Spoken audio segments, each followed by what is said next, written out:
Hey, this is Dave from Max and Dave Locked In. Hey, before we get to our amazing sponsors, we just want to let you know last weekend was Combat Night MMA Pro 5 here in Orlando, Florida, and it was amazing.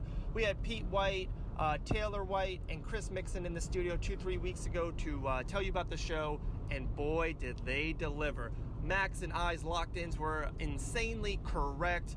Taylor White was in an amazing war all 3 rounds, but she dominated in a unanimous decision. Taylor White, undefeated. Next big thing.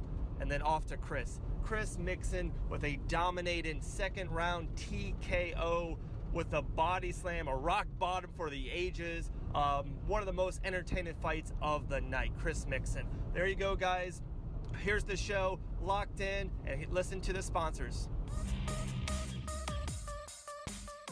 Pep-Boys. Hey, this is Dave here. Guys, one of the most essential parts of having a great life is having safe transportation for you and especially for your family. So definitely go see our man, Richie, at Pep-Boys in Daytona Beach, Florida. And this is Max. What I hate the most, Dave, is when you start up your car and it goes do-do-do-do-do-do-do-do, and you know it's going to be a long day. Well, if I know Pep-Boys has my back, it's going to be a great day. So no matter what happens, go to Pep-Boys for any issue, give you the best deal, and completely fix all your problems. And tell them Locked In sent you. What's up, guys? Max here. Let us introduce you to Wicked Cutz, the best quality haircut around. They have 2 locations, right, Dave? Yeah, bud. They got one in South Daytona and also the second, the brand new one in Port Orange, Florida. Now, here's the thing. In order to book an appointment, you can visit wickedcutz.com or download the Booksy app. And every Tuesday and Wednesday, if you mention Locked In, you get $5 off your fresh cut for both locations. What? $5 off? That's amazing, guys. Check them out, lastly, at Facebook and Instagram at Wicked Cutz Barbershop. Do you want the best meals every day? Then get with Fit Meals. Call them at 844-FIT-4U. Hey, guys. Max here. What I like about Fit Meals is this. It's fit for everybody. If you don't like certain foods, he takes it out. If you like certain foods, he adds that in. It's for everybody. If you're an athlete trying to gain muscle, if you're trying to lose weight, or you're just busy and you don't have the time to cook, Fit Meals is for you. Go to myfitmeals.com and start your plan today. 844-FIT-4U.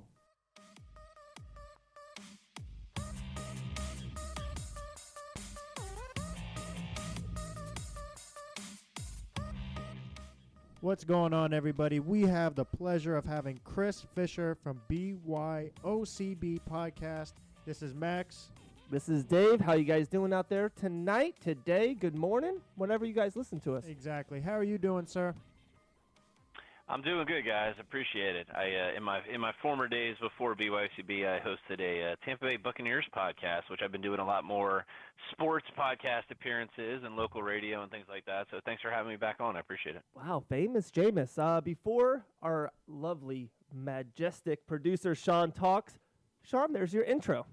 No, you just won an award too for podcast guest, right? A reward?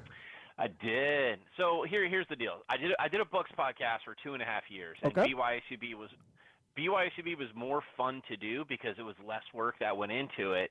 So I just basically said I'm not doing sports podcasting anymore. And then I've been kind of creeping my way back into it, and decided to watch game film again for the Bucs this past season. And nice. It's kind of like a hobby because I don't have to deal with doing the podcast week after week. So I get invited on podcasts all the time, and I'm like, yeah, sure, I'll dial in and I'll hang out. And sometimes I end up going 90 minutes, and you win a little mini Lombardi trophy for PeterCast Guest of the Year. So wow. So my expectations are set high for you guys in your show. So no one who follows me who talks about football will match of what you're going to hear this evening or this afternoon or this morning whenever you're listening to the podcast. Well, I'm loving this so much. We do have a 4-hour block. I called everyone. You're live for 4 straight hours, so I hope you are ready. That's good. Well, we're gonna watch film live. I'm gonna break down. You're gonna watch how Mike Evans cannot catch the football. That's what you're getting paid for.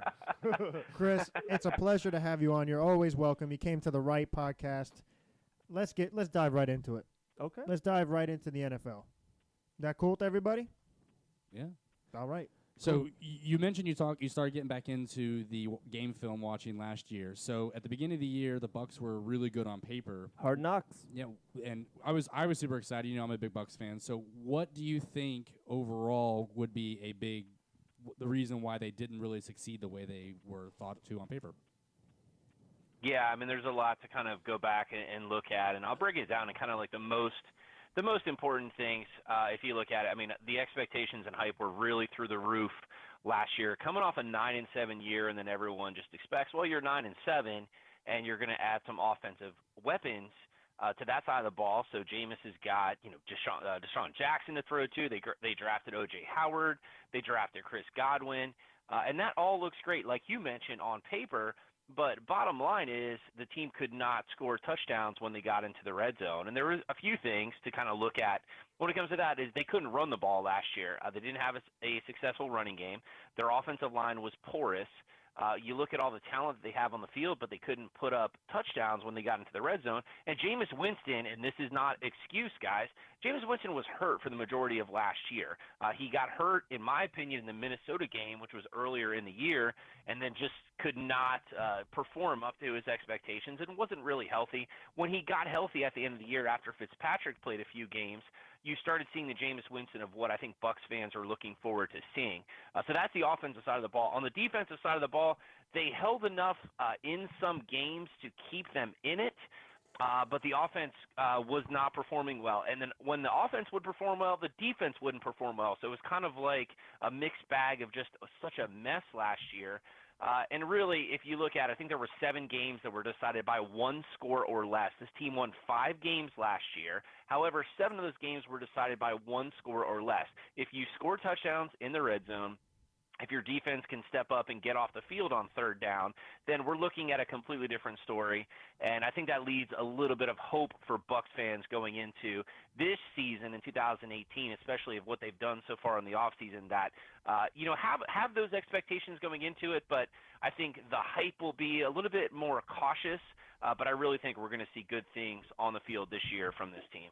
Wow. Well, we could see you came and you brought it. You know what you're talking about. So that's first off terrific. My question for you would be, how do you feel about Jameis Winston? Or do you think he's definitely a franchise quarterback? He's had some character issues. How do you feel about him? So, and I'll be completely honest with you guys, I went to the University of Florida.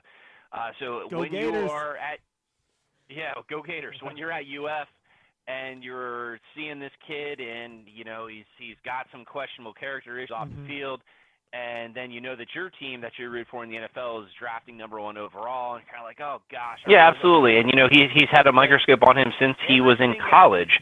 And, the public situation with the crab legs, and if you look at kind of the poke My question was, you had a really good point, and you said Winston was beloved in the community and he does a lot of charity work. So I said it's really tough to be under the microscope as a quarterback, because I've always said the quarterback is the most important position arguably in all of sports. So they're your leadership role, especially in the locker room. So when you have a young kid in the spotlight, everything is brought to light as soon as there's a mistake.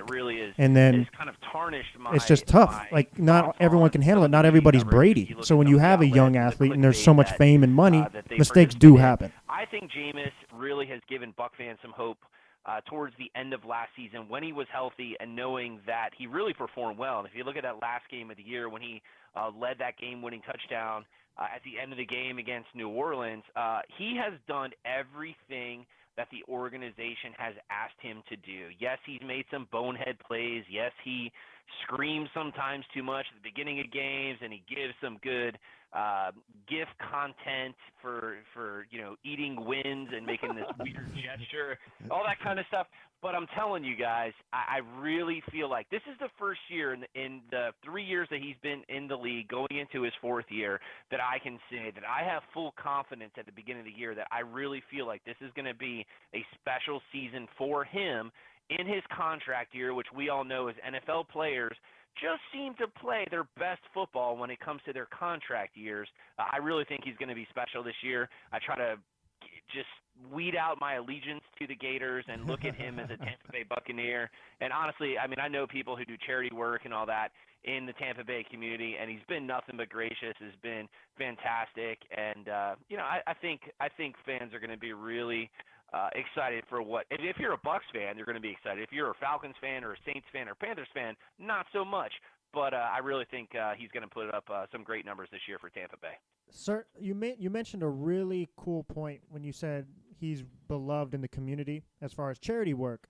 And I think that's so unique because the quarterback position, I've always said, is the most important position in NFL. And when it comes to the quarterback, they're leading your franchise. So every quarterback is under a microscope. So when there is an issue, an off-field issue, it's brought to light because he's supposed to be leading your team. And that can really play a toll on like a lot of young quarterbacks. So I do think he's your franchise guy, but that's got to be tough to be under the scope, you know? Yeah, I mean, absolutely. And his reputation kind of was brought with him into the NFL coming out of Florida State. And you guys remember the Publix crab legs thing and the accusation. So he's had a reputation before he even came into the league.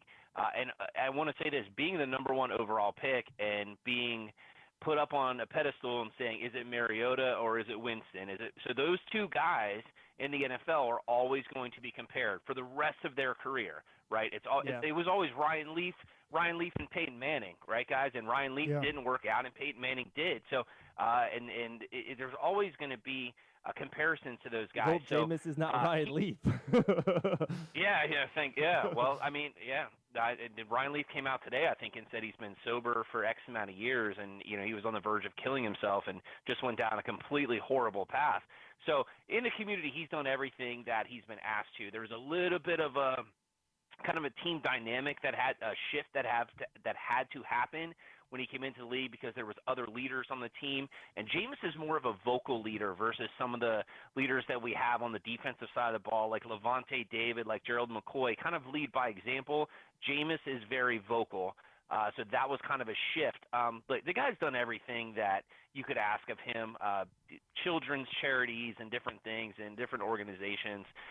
He's always going to be judged. If Cam Newton screws up and he does something in a press conference, you're going to hear about it for a week, right? I mean, that's just what happens. It's a quarterback position. But he's got I think he's got some good guys around him now. They brought in some good veteran leadership on the defensive side of the ball as well, and some guys from the Eagles who I think are going to bring some championship caliber leadership with them as well. So we'll see how this whole Uber thing plays out, but I don't think it's going to be an issue. And if he can stay healthy this year, I think it's going to just be a great year for him, and he's gonna then get paid, guys. I mean, that's really bottom line what it's going to go down to. That guy's going to get paid. It's like, who hasn't stole crab legs from Publix before? I just don't get why that's a big deal. I just don't get it. So far, Chris, been loving your stuff. Awesome. The O-line, you kind of brought it up a little bit ago. They were horrendous. And that was a big part why the running game was so bad. Do you think that's where they go with the 7th pick of the draft?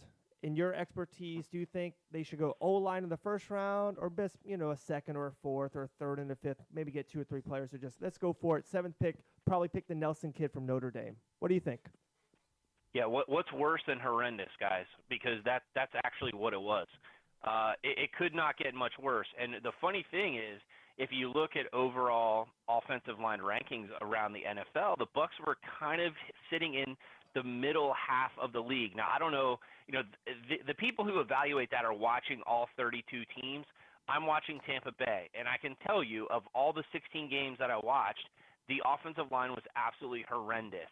And the interior of the offensive line was what really cost this team, because if you look at Dotson on the right side probably played, and he's a veteran, he doesn't have that many years left, probably played his best season, and Donovan Smith on the left side wasn't as horrible. Fans like to rip on him, but it's the interior of the offensive line that was awful. J.R. Sweezy was awful. They had a rotating door of Evan Smith and Kevin Pamphile at left guard. They were awful. Ali Marpet got hurt, who is our best offensive lineman. In the offseason, they've adjusted. They brought in Ryan Jensen, who was my top overall prospect on the offensive line, brought him in at center. They're moving Ali Marpet back to guard, which in my opinion is where he can be an all-pro. Quentin Nelson, who you mentioned from Notre Dame, is my number 1 overall prospect. Not offensive line prospect, number 1 overall prospect in the NFL draft. Wow. And now, listen, he's an offensive guard. So offensive guards tend to fall a little bit, and we know this is a quarterback-needy draft, and there are 4 kids. There are 4 kids that can potentially go in the top 7 and top 8. Mm-hmm. I want all 4 quarterbacks Mayfield, Rosen, Darnold, Allen. I want all those guys to go before the Bucs pick at number 7. They will. Because that opens up the opportunity for a Nelson or a Bradley Chubb, or I know the Saquon Barkley fans are out there as well. But look, Quentin Nelson is my number 1 overall player in this draft. I think then you solidify your offensive line with Donovan Smith, Ali Marpet, Ryan Jensen, and Quentin Nelson. That's a top 5 offensive line in the NFL. And I don't care what running back you stick behind there, whether that's Peyton Barber or you draft a running back in the 2nd round, whoever that is, they're going to be better. And you're using those 4 guys to protect Jameis Winston. That's the whole key. So to me, if it's a best player available situation, Quentin Nelson's my top guy on the board. So that's a no-brainer for me. I take him, and I don't even think twice about it. Wow, that's awesome, Chris. Sounds good. What's up, Max? Chris Fisher joining us from BYOCB Podcast. Great stuff so far. You mentioned the NFL draft, and I really wanted to dive into that. And you kind of touched on it. Now, I'm a Giants fan, and there's rumors that you take Saquon Barkley, or if Sam Darnold necessarily may fall to the number 2. I think Sam Darnold is the best prospect in this whole draft. I think you need to draft a quarterback. I don't personally like Eli Manning. I think it's time to move on from him and draft a quarterback, maybe have him on the bench, learn from Eli for a year, develop him, and then he starts the next year following. How do you feel about the Giants' predicament, and do you see Sam Darnold falling to the Browns or possibly even number 2 to my Giants? Yeah, so thank you for JPP first. I wanted to tell you that. I appreciate JPP, that. yeah, you know me. Yeah, that's right. So enjoy your 3rd-round pick. That's great. We appreciate it. It's nice having a legit defensive end to line up next to Gerald McCoy, because I've never had that in Tampa Bay. So, no, I think Arnold goes number 1 to the Browns. I think what you're hearing right now is a lot of smoke, and that's just what happens when you lead into the NFL draft. And, they're going to draft Josh Allen, and this source told us that Josh Allen is favored to go. That's all BS. They're going to sell you every quarterback is going to go to the Browns over the next couple weeks. But here's the interesting thing for the Giants, and you guys are really my wild card right now, because I have no clue what you're going to do, and I'm just waiting for the Bills to trade up to number 2, and then you guys can kind of stockpile some picks. I'm going to interrupt real quick, Chris. My team is the Buffalo Bills. I'm a diehard Buffalo Bills fan. I would love that second pick. I don't know what the Giants are going to do. Keep going. I don't. Yeah, I mean, you guys got a crap ton of picks to deal with if you wanted to move up. Even if you move to 6 with Indy, I would love that as well. If a quarterback falls and you move up to Indy, Indy wants to acquire picks as well. So here's my thinking for it. I don't know what the Giants are going to do, because they're moving to a 3-4. So does Bradley Chubb, who is the best defensive player in the draft, make sense when he's a traditional 4-3 defensive end? I don't know.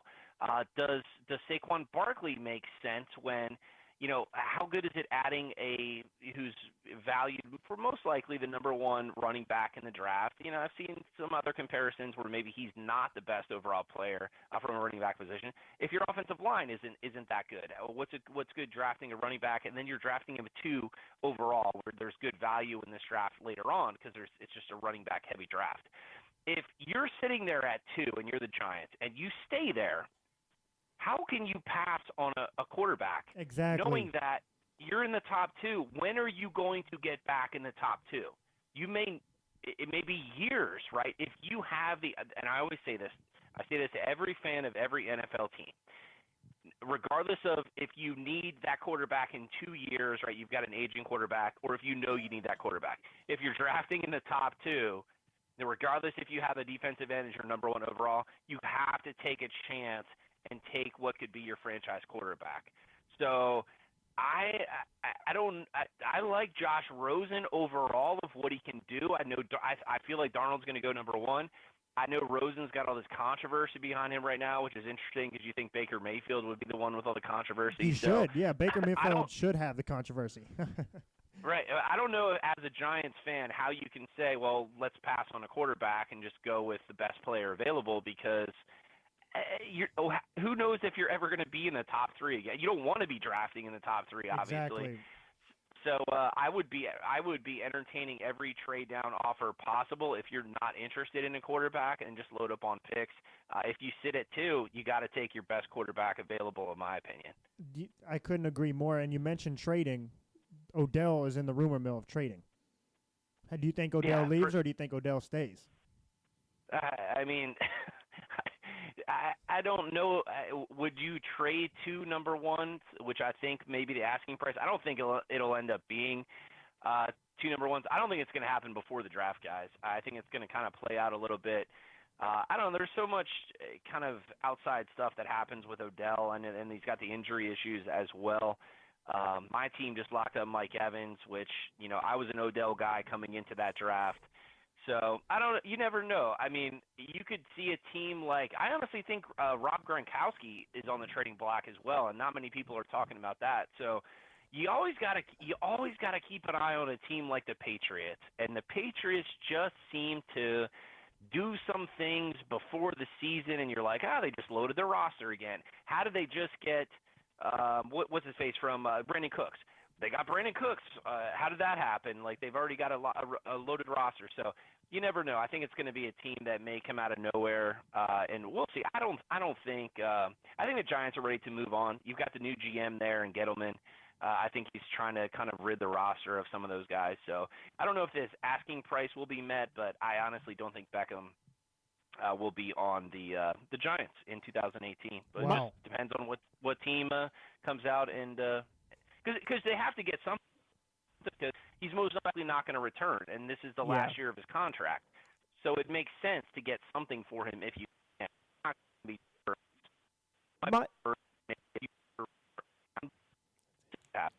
My team out of left field that can go for Beckham is the Baltimore Ravens. I think they would feel pressured. They haven't had a wide receiver, that number 1 stud, for 4 to 5 years now, and they kind of, they throw Macklin, Mike Wallace in there. Torrey Smith didn't work out. I think Odell in Baltimore could be a little pretty situation. My last Tampa question for you, and then we can go the whole NFL, is Dirk Cutter. Is he the guy? Ask me that question in December. In 10 months. You can probably ask me that question in November, and I'll tell you. So here's the deal with Dirk. I wasn't a huge fan of just turning it over to him because I wasn't super impressed with what the offense was doing with Lovie Smith as head coach. But here's my biggest critique of Dirk, and I'm not going to go down to play calling. I'm not going to go down to any of that stuff in the red zone and what they do. It's overall game decisions. It's not challenging plays that have a crucial impact on the game where we recovered the fumble. Why are you not even trying to challenge it? It's a clear recovery. Challenge the play. They've done a shift, and Dirk is not going to give up his entire play calling duties. However, they've named Todd Monken officially. Todd Monken is no longer coaching wide receivers. He's officially the offensive coordinator and is going to help with the play calling, which will hopefully free Dirk Cutter up to do more of the overall game management things. And that's where he needs the most work. When do you go for it on 4th down? When do you kick the field goal? When do, that type of stuff. And that's really what impacted this team last year. Crucial situations where I feel like a different situation, a different decision would have had a different impact on the game. So we'll see. Again, it's all about scoring touchdowns, guys. And in this offense, if you do a comparison over what some of these other coaches have done in Tampa Bay, and he's just not matching up. And there's been a decrease actually in points per game if you look at overall offensive numbers. So we'll see. I hope it works out because I'm really tired as a Tampa fan. You guys have had some coaching carousels as well in New York and Buffalo, but man, it's every 2 years and it's a new coach. And when you're in a situation like that, that means a roster overhaul. And that's just not good for your draft picks. You don't get that continuity.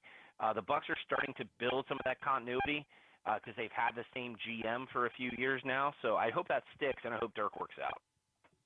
Yeah. Well, speaking of former or at least coaches, what do you think about Gruden over in Oakland? Or I guess Las Vegas now. I'm on the thing of I don't know if he necessarily has the same passion that he used to have. I think it's all about the paycheck.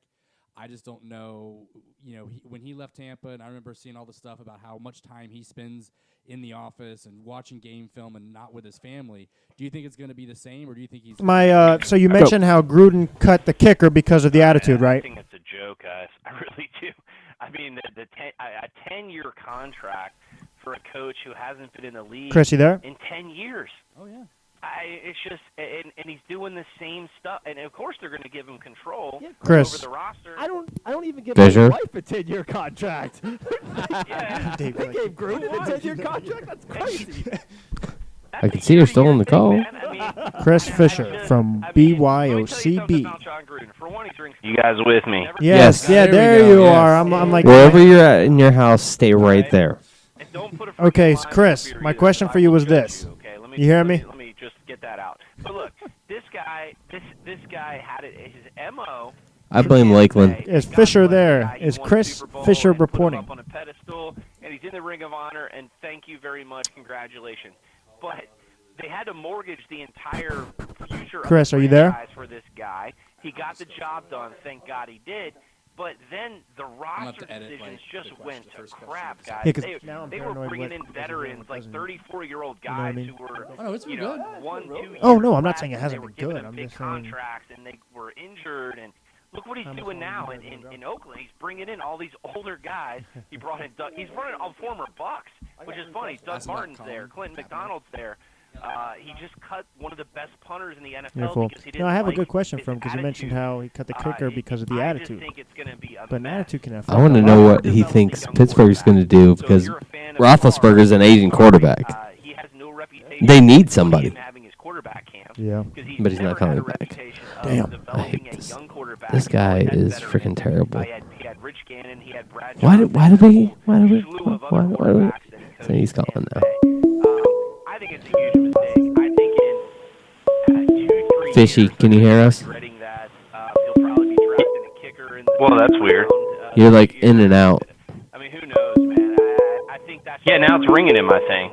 Yeah. Do you hear that now? The ringing. Yeah, that's ringing. Move towards the ringing. Don't move towards the ring. Damn it. That was such a good answer, too. You heard my question? About Gruden? No, No, the Gruden no, we got had. the Gruden. I had Yeah. a question for you about the kicker. I'll wait until it stops ringing so we can Okay, ask it. it stopped It ringing. was ringing. All right, cool. So All right. we got your Gruden answer. It's perfect. And now Max has got another question, and then we'll just keep it rolling. I mean, give me Belichick and those other guys. I'd rather have, Right, yeah. no matter how you feel about them personally, better coaches. So I think it's a mess. I think Oakland's going to regret that I decision. agree 100%. I do have to interject something. So you mentioned they cut the kicker because he didn't like his attitude, right? Yeah, the punter. Yeah, Marquette King. Now, do you think that's a serious issue, or could you? I'm going to play devil's advocate here and say, when he has a certain attitude, could that affect the locker room? So was he looking out for the rest of the locker room? In his defense, Yeah, go ahead. no, that's my point. Is in his defense, he's cutting him because that attitude could potentially affect the locker room and spread. Look, he never met the guy. That's the Yeah. thing. They've never met him face to face. You got me. How are you going to cut a guy if you've never? The Marquette King showed up at the team facility to meet with everyone, and they said, "You're let go. Sorry, we're letting you go." So Gruden wasn't there when that happened, based on all reports. So how are you going to cut a guy if he's such a locker room cancer or whatever if you've never even met him and never had a conversation with him? Gruden does this kind of stuff, man. He's out there. What's been reported is that him covering the NFL as a Monday Night Football analyst is that he didn't like kind of his antics. He would dance after he punted or whatever. The guy's a top 4 punter in the NFL. Is making about $3 million against their cap. Their cap is in horrible situation right now. So yeah, I mean, you could justify the salary of why you had to let him go, but I don't think they have a kicker or a punter right now. I'm gonna We'll see what happens. I'll be crazy on this one because, like I said, back to my Giants, when everyone's like, don't trade Odell, I don't personally mind trading Odell. If you have an opportunity to get draft picks, because, yes, he's an unbelievable talent, transcendent talent, has the potential to go down in history as one of the best. Yeah, I mean, Philadelphia is strong. Antics off the field is Hear an what echo. bothers everybody in the locker room. You have Eli Manning have to answer questions about You hear an echo? Housley. Sometimes Yeah. I could just be a little sour towards this. You can hear an echo? Have antics Yeah. of some sort or just any Now it's type gone. of situation where an attitude Wow, can affect he others. podcast guy. Hey, No, we're- wait. Great We're work good. environment helps Okay. others. We're good? now. All right, what beer am I drinking just on this? At that point. No. Starting now. I think Odell Beckham versus Marquette King is completely different because the knock what they'll say against Marquette King is like, oh, I don't like his antics. He gets 15-yard penalties. He had one last year, 15-yard penalty for his antics. So it's not like he's getting 10 a year, and he's had 2 in the last 2 years. So what do you, 1 a year for your top 5 punter? True. I think true. it's a little bit overblown. It's not like the guy, and they're not answering questions about him at the end of the game. And if you look at his success rate, it's actually higher success versus David, or I always call David versus Derek. Which one is it? Derek is the Raiders. Derek is the Raider. Yeah, Derek's the Raiders. So versus his quarterback completion percentage or something, is like higher success rate for punting. So It's a good point. I It's a don't good know, point. man. I never know what the hell Gruden's doing. I'm just glad he didn't come back to Tampa. That's something It is an that I absurd can, contract, that's for sure. Take a nice deep breath and smile. Chris, it's you said top 5 for in my fantasy punting league I do just with fantasy punting. I had Marquette as my 7th best punter in the league, but tomato, right? That's all right. Okay. You actually have fantasy with a punter? Oh no, it's just punting. That I don't have quarterbacks, wide receivers, nothing. It's just punter. Just punting. Oh yeah. Okay. Just you drink and watch punters. It's the best thing in life, buddy. All right. I got the guy averaged over 47 yards no, a punt. I he mean, is a come stud. on. You can't talk NFL without the Super Bowl was top 3 in my eyes, best Super Bowl ever. It was a ESPN video game. It was awesome. Points. Tom Brady was there again. But Nick Foles, Philadelphia Eagles, they won the Super Bowl. They won the championship. What's your 2 cents on New England going forward for the next year, 2 year with Belichick and Brady? And what's your 2 cents on Foles? Is he ever going to be a starting quarterback? Wentz, is he going to come back? What do you think about Philadelphia this year and New England? Philadelphia, I think, is going to be strong again, guys. They've lost some talent. Nick Foles, come on. The guy's still a backup. I think he's in the perfect system there in Philadelphia. Once Carson Wentz gets healthy, he's going to be back. But usually what happens to Super Bowl teams is other teams start to poach their talent, which is what is happening if you see the loss of Vinny Curry, the loss of Bo Allen. Some other guys, I don't think LeGarrette Blount will be back. He's a Lion. So there's some. He signed with Detroit. Did he really? Yeah, Blunt's a Detroit Lion. I've never been a Blount fan. I am definitely a Blunt fan. You've got, there's always the loss of talent. I think they'll be up there again. If you look at that division, I don't think Washington's going to be strong, and I'm sorry, I don't think the Giants are going to be that strong either. Yeah. So I think they'll be up there. New England, you never know. I mean, Belichick has been pretty solid, and you've got Tom Brady. As long as you have Tom Brady at quarterback, you can pretty much expect double-digit wins. Interesting to see what they do with Gronkowski. You lost your left tackle and Nate Solder. They seem to do a lot of things usually in the draft where they wheel and deal and acquire extra picks. You don't have your cornerback anymore. So, New England's going to be solid again. If you just look overall at their division, I think Buffalo could potentially be pretty good depending on who's the starting quarterback, and there's a lot of questions there. I think the Dolphins are going to have a down year. So we'll see. I think, I don't know if I could call them Super Bowl teams. If I look at just overall right now, way too early in April, I really like the Vikings going into this year with Kirk Cousins, with that defense. I think they're actually going to be the team to go get that punter, Marquette King. So I'd like with Dalvin Cook coming back from injury. I really like Minnesota this year, and I think they're going to be trouble. And whatever other team in the NFC South decides to step up, whether that's New Orleans or Tampa, or I don't see Carolina or Atlanta doing much, but I think it's going to be a New Orleans-Tampa showdown here in the NFC South. But we'll see what happens. I like Minnesota right now. is my favorite. Way too early here. We're talking about this in April. Yeah. The NFC South is definitely a mystery. It seems like a different team every year that wants to take over, and it's pretty tough. Yeah, I mean, you had 3 teams that made it to the playoffs this last year from the NFC South, which is crazy. Yeah, definitely. Well, you mentioned Brady and Belichick. One of the things we've talked about a couple of times is how long do you think that they will stay a team together, or do you think when Brady retires, does Belichick leave, or how long do you think it's going to last? Yeah, I mean, I don't know. I mean, Brady just seems like he can play as long as he wants. God, he's been in the league now since 2000, I want to say. Yeah, 2001 is when they won that Super Bowl. So I think that's. Yeah, I know he didn't start. I think he's got almost 40 playoff games as well. So who backs him up at this point? You know, that's my thing. And Brian Hoyer. I mentioned this to someone the other day who's a Dolphins fan, and the contract doesn't work out. What's that? There's Dolphin fans out there? Yeah, can you believe that? Yeah, there are Dolphin fans around. I don't know why, but I mean, I'm a Tampa fan, so I mean, I can't fault them. And he's a Bills fan. I feel somehow some team is going to trade a quarterback to New England as the next team to groom, or who knows what they're going to do in the draft. I think Belichick's got 1 or 2 years left. Look, Josh McDaniels didn't leave because Josh McDaniels is your next head coach for New England. I see that. I think that's pretty much going to happen.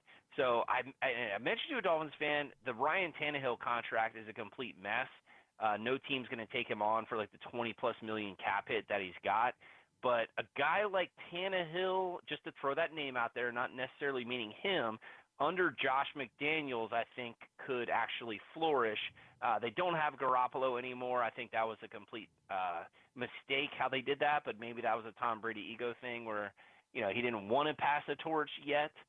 So we'll see. I mean, Belichick, he's getting up there in age, 1 or 2 years. I don't know if they have enough to win another Super Bowl. They'll probably challenge for it again, and if they win one more or make it to another one, that's probably the last of the Belichick Brady dynasty. And do they walk away together?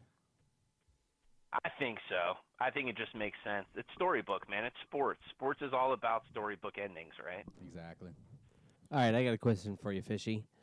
I'm a huge Steelers fan.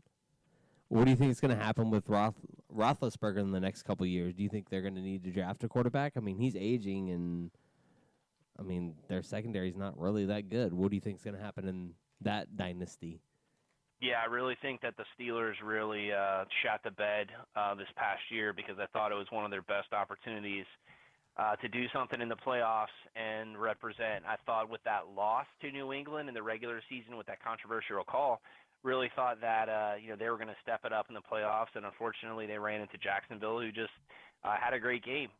And Jacksonville's another team that I think is going to be a little bit down this year. So, again, he's been in the league since 2004, JT, and you've got to start developing and start to look at your quarterback of the future. So I'd say he's got a couple years left. You got the Le'Veon Bell situation where, they franchised him, so they got 1 year with him. He wants big-time money, but he's getting up there in age as well. You still have the best receiver in the NFL in Antonio Brown. And there's a lot of continuity that you always have for the Steelers with Mike Tomlin at head coach, even though I think he coached a very poor game against Jacksonville. So they're another team that you look at. You've got to capitalize on what you have there right now from a talent standpoint and see if you can make it to the Super Bowl here in the next year or two. Obviously, the loss of Shazier is a big deal on the defensive side of the ball. They need to load up on defense in this draft and see. But, it's Pittsburgh. Pittsburgh traditionally wins double digits every year. They've had a couple down years, but they're always up there in the conversation. So we'll see. I think they're another team, if you look at them in New England, that are on the verge of a downfall, but you never know what they'll do in the offseason and what they'll kind of do to start rebuilding and start looking at the future. Agreed. Awesome, Fish. How about what the Los Angeles Rams have been doing? Peters, Talib, Sue. So the offense was humming. The Sean McVay, probably coach of the year, definitely the coach in the next 3-5 years, offensive mind, genius. And then to get 3 all-pro stud defenders. A little bit, I think Talib and Sue are out of the prime, but Peters is definitely in that sweet spot in the NFL career. Does Los Angeles, are they going to make a run for that NFC championship? No, absolutely not. Here, listen to what I say with this, guys. And we've been talking about locker room stuff, right? Yes, sir. Sue, not a locker room guy. Talib, not a locker room guy. These are all great point. Peters. That's a great point. So as talented as these guys are, and I will argue it is a downgrade to lose Tremaine Johnson for Talib or Peters, because I think Johnson's a better quarterback or cornerback, excuse me. I think it creates chaos. I think this is just add a bunch of talent. We were close last year, so let's just throw a bunch of money at these names. What you're looking at right now is a situation where Sue is brought in on a one-year deal and is making more money than Aaron Donald, who has been your cornerstone, has been your best defensive player, and in my opinion is the best defensive player in the NFL. And now you're going to say, well, we don't have enough money right now to pay you, so you're going to have to wait. If they mess with Aaron Donald and he's going to test free agency and he gets away, that's a huge mistake. Offensively, I think, Sean McVay had a great year, but I think he's got a lot to deal with at this point, and that's where the concern, in my opinion, would come from Rams fans is there's all these egos and there's all these personalities. And guess where the spotlight's going to be on this year, guys, in this offseason leading into the year? It's going to be on the Rams. Okay, I dealt with that last year because the spotlight was entirely on the Tampa Bay Buccaneers, and this is a Super Bowl team, and they're going to do great things and Hard Knocks and all this stuff. Now that spotlight's going to get shifted. Whoever gets picked for Hard Knocks, whoever, to me, it's a curse. I don't like this team on paper for the Rams. I just feel like from a personality standpoint, it's too Madden-esque, guys. It's just too much fantasy football and throw a bunch of these names on the back of the jerseys, but it's really the team that you play for is what's more important. So I see a mess brewing. We will see what happens. There's talent on the offense, obviously, with Gurley and with the young quarterback, but I just feel like there's a lot of egos right now on that team, and I feel like it could be a disaster brewing. Wow, I love it. That's what I love about sports, the opinions. I love it. I think the Rams are on the right direction. They have all, to me, the smarts, all the youth is on the offensive side. And now let's just get players on the defensive side. Let's just get guys to blow shit up. Let's just get the ball back. Let's get Peters in the interception. Let's get Jared Goff the ball. I think Los Angeles, I think they go 12-4 next year. I think they make a playoff run. I'm not saying they're going to win it all. I think they win a playoff game more than they did last year. And I think Los Angeles will be a solid NFC team next year. Yeah, all right. Max? Well, Yeah. Here's your reasoning for that, though, is because their division's weak. Very right? weak. I mean, That's you look underrated. you look at Seattle's on a downslide. Yep. Arizona, I think, is going to be horrible next year. And 49ers San might be the most overrated team in the world right now. Well, there you go. So, I mean, it makes sense. They could go 12-4, but I just feel like there's some disappointment that's going to happen. But if you look at, the rest of the teams in their division, it's very possible they could go 12-4. Cool. Awesome. All yeah, right. Max. I have two things. Okay. You mentioned the 49ers. Yeah. I think Jimmy Garoppolo is going to have a tremendous season, and I think they're definitely going to be a surprise team going into next season. But I do have a question for you, and obviously this is the question everybody wonders every season. Everyone throws out their predictions. Who is your Super Bowl prediction? I got to pick an AFC team because I'm giving you Minnesota. Now I got to start thinking and going through my AFC teams. Who would be? New England's just such an easy pick. I hate to go with them. We talked about Pittsburgh. How about the Colts and Andrew Luck? Let me think here. Shoot, I don't like anyone. That's why the Pats are just the standard. I'd have to. Gosh, I want to just come out. You know what? I hate to say it because Jacksonville's the popular pick, but I don't want to go with Jacksonville. God, I'm gonna throw a crazy one out there for you guys, and you're gonna laugh in my face. But that's okay because it's a wild card, and I'm just gonna throw it out there. How about a Vikings-Los Angeles Chargers matchup? I know that sounds absolutely insane. It's not that insane. That's a great pick, Chris. The Chargers were sexy last year. They were so good. It's a legitimate pick. Yeah, that's a great pick. I'd like to be different, man. I don't want to give you guys as everyone's going to say Jacksonville, or everyone's going to say Pittsburgh or the Patriots. I like to come with something a little bit more off the wall. Jacksonville's not winning. Jacksonville's not winning it. That's my prediction right now. No, they're gonna. I really feel like this is a down year for them. You don't lose your best offensive weapons, and they picked up a great offensive guard. But come on, man, it's Blake Bortles, and then Case Keller, who's the seventh round pick they gave up for this Browns quarterback. So they're still trying to sign another quarterback for their team. Wow, Chris, we appreciate your time. We got one more football question, then we'll do some locked-ins. It's our best thing. We kind of lock in something like you say, hey, Minnesota will make it to the Super Bowl. We'll say something funny about Jameis probably. We'll get locked in a second. It's a football podcast, so Colin Kaepernick. Yes. What do you think of him? Does he ever get back in the league? Do you think he should be a starter, a backup? Your 2 minutes, your 3 minute. You can go on a rant if you want to. I don't give a shit. Whatever you think about Colin Kaepernick. Yeah, I mean, guys, he's out of the league for a reason. I know there's all this other stuff, and there's this controversy that follows him. Why does the guy not at least get an opportunity? You're looking at right now, Johnny Manziel's working out. Everyone's talking about second chances for Johnny Manziel. How many opportunities did Johnny Manziel need to F up in college and the NFL? And maybe he's turned over a new leaf. But if you're talking about right now potentially bringing the guy like Johnny Manziel into camp, why does a team not give Kaepernick an opportunity? Is it worried about the distractions that he brings? Answer. Is it racism in the NFL, which I do think absolutely exists? You got teams that are giving a crap ton of money to players who have no business getting that type of money. Look, for me personally, because I am one that does not like to have distractions around my football team. I hated the Hard Knock situation. I wish that would have never happened because it's just too much distraction to deal with. I don't want him in Tampa Bay. But if I'm a team what does Houston have to lose? They've got Deshaun Watson, but why not have Kaepernick as a backup? You've got these other teams that have no backup quarterbacks or backup quarterbacks who are questionable.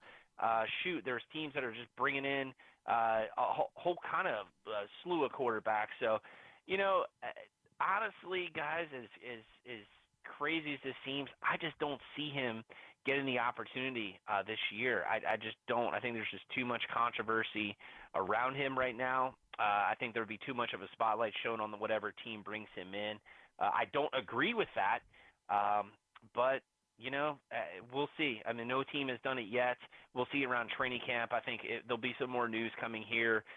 You look at the June to July time frame, once everything works out with the draft and once everything starts playing out with cuts and free agents and all that, we'll see if a team brings him in. I don't know. I think he deserves an opportunity. The guy's, in my opinion, not a starting quarterback in the NFL, but he's better than one quarter to one half of the backup quarterbacks in the NFL. Chris. So we'll see what happens, man. I think it's all about the distractions. I don't think teams want to take that on. That's my point right there. And you asked all those questions, and all the points you made are valid. There may be some racism in the NFL. He is talented. Based on his talent, he should be in the NFL. But like you said, he's a backup quarterback. So what typically do you want from a backup quarterback?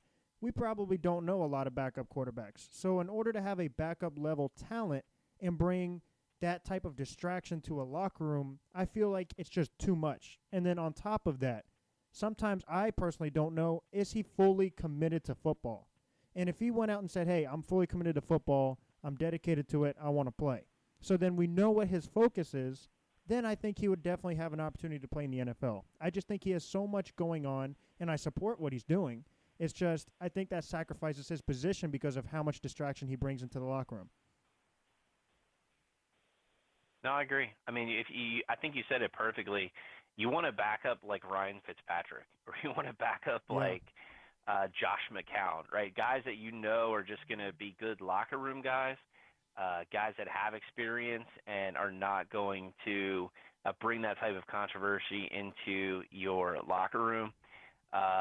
You're right. I mean, he's a backup quarterback. I mean, maybe there's potentially a team that he could challenge for a starting quarterback, but he also hasn't been in the league since 2016. Yeah. So, I mean, I agree with everything he said. If he doesn't play next season, which you don't think so, do you ever see him playing again? No, I think Canadian Football League, in my opinion. Or here it is, guys. You know, and I don't know what Vince McMahon's standards are going to be because this is anti what he's going for. But if you wanted to really sell the XFL, get ratings. I mean, how perfect would it be for the Orlando? I think they're going to be the Rage. I think are they the Rage? What is that their name? It was last time. I got the jersey in my room to tell you the truth. Orlando Rage, Colin Kaepernick, quarterback. Are you calling us? There you go. Why not sell tickets, man? Or it would do the opposite. No. They wouldn't go Colin Kaepernick. They would take the one and only Tim Tebow. Wow. Which I think he's doing good in baseball. good because he was a terrible NFL quarterback. I agree. Do you have John Cena at linebacker? Braun Strowman. Wow. I think he's more of a defensive end. That's true. Lesnar can play every position. Dude, WrestleMania 34. Who you got, Reigns or Lesnar? Unfortunately, Reigns. I say that unfortunately Reigns. I'm not a Roman Reigns hater. I know Lesnar's a part-time guy, but that's Vince's boy. So yeah, Reigns. I lock that in. Hey, I like that. Nakamura or AJ Styles? AJ retains. I like that, but he has a AJ fun knee. AJ now. If in the future Nakamura will wear the championship, but not yet. There's like 9 people in the studio right now, Chris, that are giving me dirty looks because I'm talking wrestling for the first time on the podcast. Help me out here, buddy. Chris, I can do another hour of pro wrestling if you want to do that. Holy shit. I talk to Dave all the time. The one thing I do not relate with Dave is WWE. I love UFC. I'm into boxing. I cannot get into WWE, so I'm sorry I can't relate to you here, Chris. Fish, I've been to 7 WrestleManias, NXT house shows. I'm a diehard. I'm like on an island by myself over here, man. Hey, I know Kevin Nash. NXT house show a week and a half ago. Me too. Yeah, I was in Jacksonville. We did the house show circuit, man. I love it. Oh my gosh. We'll text. It's the greatest, dude. Send some gifts over. Is it Max that doesn't like wrestling? Yeah. Yeah. Yeah. Send him some gifts of Mandy Rose and see if he will like wrestling. God bless America. You just have to give him one thing. If people don't understand it, just watch Rock Hogan WrestleMania 18 with the volume all the way up, and you should be hooked for life. Did you say The Rock? Yeah. I love everything The Rock does. He There you doesn't count. go. He's an exception. Aha, I got him. All right, we're all about to get locked in. We're going to go around the table. We're going to start with the producer, JT, and then definitely Chris, we'll get back to you with the locked in. We're going to close out the show. Before we get to you, though, all your plugs, your podcast, if you're selling T-shirts, a boozy koozie, whatever you want to say, sell, if you want to talk about politics, whatever you want. JT, we'll go first with you with the locked in. All right. Well, I'm sitting on this Florida cracker because I know you're a big beer man. Oh, I love that. All right, Chris, I appreciate it, man. We'll Thanks, get with you. Fisher. It'll probably be out next week. We got one that's going to roll out today or tomorrow, and then we'll get this one out probably next week, Tuesday, Wednesday. Cool. Thanks, guys. Appreciate it, man. Have a good night. Pleasure meeting you. Actually making the call. I messaged TC, and he's like, "Oh yeah, we'll do it right before Fisher's," and he never even responded. Of course not. Yeah, we called. He didn't TC. answer. Nothing. We do appreciate you. Seriously, thank you. Fish, you like that NXT takeover on Saturday night before the Mania? Max? Of course. Yeah, I'm gonna watch. Yeah, I'm watching Takeover. Takeover is always better than Mania. Wow. It is. It's true. It's better than Mania. Oh, it's a great show. It is. It's awesome, especially this year. It's stacked. That 6-way ladder match. Are you crazy? Yeah. Awesome, man. Yeah. It's cool, awesome. man. Get to bed. Have a great We'll talk night. to you, brother. Yeah. We'll talk to you later on. I gotta go watch Raw. All right, guys. Bye. Later. I'm kind of going to piggyback a little bit on your idea, Chris, about an AFC. Take that, Fisher. Where the Patriots is definitely the easy pick. I like the Colts. I think Andrew Luck comes back. I like how they traded back already. I think they're going to trade back again. They're going to get out of that 6th spot. They're going to get multiple draft picks. Yeah. Redo the team. They need one more wide receiver. Get 4 defensive players. Get them 2 O-linemen. I got the Colts going to the AFC playoffs and probably even winning a playoff game. I don't like AFC. I don't like the Titans this year. I don't like the Jaguars this year. I think maybe even Buffalo takes a step back if they get a quarterback. I think the Colts are a solid 2-3 seed in the AFC East. I like it. Cool. All right. Wow. Fish? All right, guys. Plug Little away, off my the man. wall here. I'm saying Kirk Cousins, NFL MVP, and Mike Zimmer is the coach of the year. Vikings go all the way and win the Super Bowl. Wow. They do have a great overall roster, and I think Cousins could take them there. That's what they needed. It was a franchise, reliable quarterback who's not special, but He's with the the Sheamus of the NFL. No, but with, Chris, come on. With the roster around him, I believe he can take the Vikings far. I do. Yeah, you tell me, who's better than Adam Thielen? That guy is the man. That is my favorite NFL player. Yeah, Adam Thielen is the man. Yeah, that's a great locked in. We'll see if it's correct. I think the Patriots, you think the Vikings, so one of us is going to have to be wrong. We'll see. That's right. Awesome, I hope it's Fisher. I mean, Max, sorry. I hope Fisher's right. Come on, be nice to the guests. He wants to come back. Come on. Hey, we appreciate you. Thank you so much. Sean, you got something? I was just gonna say if you want, if you have want to plug the show or anything. Yeah, I was gonna say you have a podcast, Chris Fisher from BYOCB Podcast. How can they find your podcast? Yeah, we talk nothing about sports outside of potentially some Orlando City stuff because my co-host Alex does a big tailgate out there for Orlando City matches. So if you're into Orlando City, check out BYOCBshow.com. We post when we're doing tailgates and things out there. Now, if you're into the sports stuff and if you want to follow me personally, because this is my most popular Twitter, it's at BBP Chris. So that's like Bucs Brief Podcast Chris on Twitter. Follow me there. The BYOCB show is fun. We go out and we drink at bars and breweries, and we just kind of shoot the crap and have a good time with it. So BYOCBshow.com, everywhere that you listen to podcasts, Apple Podcasts, Spotify, all that. Rate, review, 5-star. We've got merch out there as well. We're about to sell hats. And jump in our Facebook group because that's very interactive. Just search it, BYOCB on Facebook, and at BYOCB Show on the Instagrams and the Twitters, and you can find us all there. I appreciate you guys having me on, man. This is a good time. Thank you, sir. You were phenomenal. You're always welcome. Yeah, it was a great time, and I think we're planning on trying to meet up with Alex over there for a game. Yeah. We're gonna bring some mobile equipment and do something over for a match. As my boy Fast Food Jesus would say, F the Rowdies. Wow, that went over my head. F Atlanta United. Yep. Fuck Atlanta United. Wow. Ooh. I'll put a beep there. It's fine. This is the Rated R podcast now. It's fine. No, we're good. Nah, this is awesome, guys. Hey, Chris, have a great night. Thank you so much for coming on. And like always, my friend, stay locked in. Take that, Fisher. Yeah. You now locked in with the best. We ain't rocking with the rest. And when it's game time, we gon' put you to the test. Come the ball, we hitting it, kicking it, or we dribbling, passing it, or we running, or it's the ring that we flip you in. So what's the news? You want the scoop? You gotta keep it locked. Today's the Max Podcast through your speaker box. What's poppin', my friend? You know the drop in. And the only thing left to do is keep it locked in.